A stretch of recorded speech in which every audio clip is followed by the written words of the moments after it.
We've got eyes on SpaceX's new V2 mini Starlinks. Relativity are just days away from launching, whilst the Methalox race to orbit is really heating up, and much more is coming up in Monday's Tomorrow Space News. Let's start off the show by taking a look at everybody's favourite flapless Starship S-26. It's been getting frosty on one of the suborbital launch pads, which nowadays are stripped back to just permanent test stands. Ship 25 was placed onto the other suborbital pad a few weeks ago, but nothing has come of its stay at the launch site. No cryoproofs, no ambient pressure tests, nothing. After being removed from the stand, it was rolled down the highway to the production site, where it sat for a day before being moved to the former Massey's Range site, which sits on the bank of the Rio Grande. Whilst Ship 24 is getting ready to go to orbit, Ship 25 is doing, well, not a lot, and Ship 26 is getting frosty. The aft end of Ship 27 has been waiting in the high bay to be mated to its nose cone section. And would you look at that? It's been mated with the nose cone. There's a possibility that this ship will be the first to carry full-size Starlink V2 satellites to orbit, and there's more about Starlink later. There's a new test nose cone in town which has been designated NC31. I'm going to take a guess that this probably stands for Nose Cone 31. Since last week's update, more shielding has been installed on the orbital launch mount, which helps to protect the plumbing which surrounds the bottom of the Super Heavy booster. It's just one of the various upgrades and improvements we're seeing taking place at the launch pad before the highly anticipated orbital flight test. SpaceX has released images of their newest design of the Starlink satellites, which are officially being called V2 Mini. They're mini because the standard V2 design is designed for Starship, which can house a much larger footprint than the smaller fairing of Falcon 9. The phased array antennas on the satellites have been beefed up compared to the previous design, which SpaceX says will increase the capacity per satellite by approximately 4 times. The propellant for the ion engines, which are used to position the satellites into their final orbit, has switched from krypton to argon, increasing the thrust by 2.4 times and increasing the specific impulse of 1.5 times. The ion engines, which are specifically Hall effect thrusters, are the first of the kind that uses argon as the propellant. Most commonly, the propellant used with Hall thrusters is what SpaceX used to use, krypton, and also xenon. United Launch Alliance's Vulcan is another Methalox rocket that is getting ready for launch, and their CEO Tori Bruno recently shared that the company is aiming for May the 4th for the maiden flight of the heavy lift vehicle. As well as serving as a test flight for ULA's latest generation of launch vehicle, the first flight of Vulcan will also be carrying multiple payloads to make its flight a bit more useful, such as 2 demo Project Kuiper satellites from Amazon and Astrobotic's Peregrine lunar lander.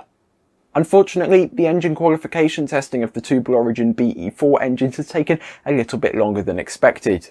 A liquid oxygen pump was producing 5% higher performance than what had previously been observed, which according to Bruno could be an indication of a bigger issue. This means that the April launch window for Astrobotic's lander will no longer be available, and May is the realistic option for this flight. In just a few days from now, expect to see the Vulcan rocket roll out from ULA's vertical integration facility, where it is currently fully stacked, out to its launch site at Slick 41.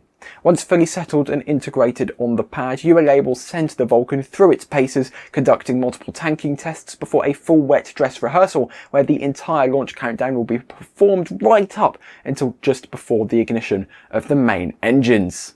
The final test of the vehicle will be a flight readiness firing, which will be a full wet dress rehearsal that is followed by a 3.5 second static fire of the BE4 engines under the first stage. It's not just ULA's Vulcan that has a launch date secured, but Relativity Space's maiden flight has also been approved by the FAA. Mark it in your calendars, as March 8th at 1800 UTC is the soonest that the newest smallsat launcher can take to the skies. A 3-hour launch window has been approved, giving teams time to work through issues which are expected to arise, being the maiden flight of not only the rocket type, but also the company, and the first flight from Launch Complex 16 since 1988. Of course, the pad infrastructure has been completely rehauled for Relativity's needs, with the new ground service equipment set up for Methalox. Speaking of Methalox, if Terran 1 can beat both Starship and Vulcan to launch, and it successfully gets into orbit, it'll be the first rocket using the propellant to do so. However, if there are delays and the more experienced United Launch Alliance or SpaceX suffer less hurdles, that title could easily go to one of the bigger boys of the launch industry. As I mentioned before, LC-16 hasn't been used for a launch since the late 80s, and over the years, since its inaugural flight in 1959, it's hosted various missiles such as the Titan I, Titan II, and multiple variants of the Pershing missile family. For a short period in the 1960s and 70s, it was under the control of NASA, where it was used as a test stand for static fires of the Apollo service module's AJ-10 engine. I just want to bring up something kind of useless with the naming conventions of these pads. LC-16 is on the Space Force side, so surely it should be Space Launch Complex 16, not just Launch Complex 16. I'm going to be really picky on this one, and probably going forward I'll just disregard what the pad is officially being called and just go with the LC on the Kennedy side, Slick on the Space Force side.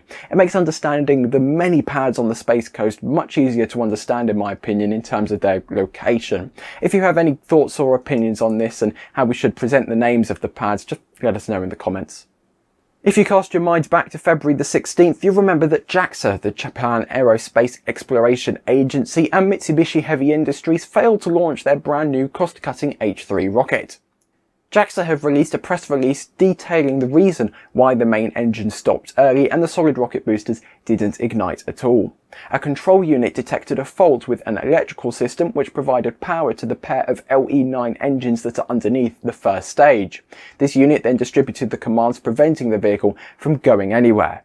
JAXA and Mitsubishi will continue to investigate the disappointing result whilst they work towards a new launch date, the 10th of March. Remember Launcher? They're developing yet another smallsat launch vehicle called Light. It's designed to be able to loft 150 kilos into low Earth orbit, but never mind because they've just been bought out by a brand new company called VAST. VAST are developing artificial gravity stations, providing technology that allows long-term human habitation in space without the risk of deterring a human's ability to still walk around on their destination planet or celestial body. The easiest way of looking at this acquisition is that VAST needed talent to work on their artificial gravity space stations, and Launcher had the talent, so the two companies have been kind of smushed together to make a bigger version of VAST. From this point on, the Light vehicle is dead, so it didn't make much sense to continue with the Launcher company name if they aren't going to be launching rockets. All of Launcher's employees are becoming employees of VAST, and the combined team will be moving into VAST's new headquarters in Long Beach, California. The CEO of Launcher, Max Hout, will also be moving to VAST, taking up the role of president of the company. This takeover doesn't seem hostile in the slightest. It looks as if it is a decision respected by both parties for the better of both, well, now one company. Keeping key personnel on board will also probably make working at VAST a lot easier for the former Launcher employees, as they'll already know a lot of their colleagues and managers. Even though Launcher's now former headquarters were located in Hawthorne, the new HQ for VAST is also somewhere that isn't unknown to the aerospace industry. As you'll probably already know, this area is affectionately known as Space Beach. It's already home to Virgin Orbit, Spin Launch, Rocket Lab, Boeing, and also Long Beach Airport. China's launch drought came to an end on Thursday as ChinaSat-26 launched at 11:49 UTC on the 23rd from Launch Complex 2 at the Xichang Satellite Launch Center in China.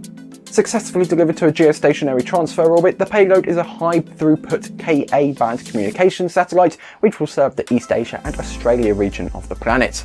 Up next was Soyuz MS-23, the uncrewed rescue mission to the International Space Station.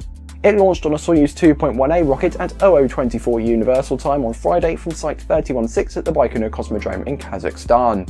The crew of Soyuz MS-22, who are Commander Sergei Prokopyev and flight engineers Dmitry Petalin and Francisco Rubio, will now have an extended stay on the ISS, as all of the assigned Soyuz crews will be sent back one mission, which launch approximately every 6 months. This is also because Soyuz MS-24 won't be ready for an earlier launch due to the production schedule being fitted around a bi-yearly schedule.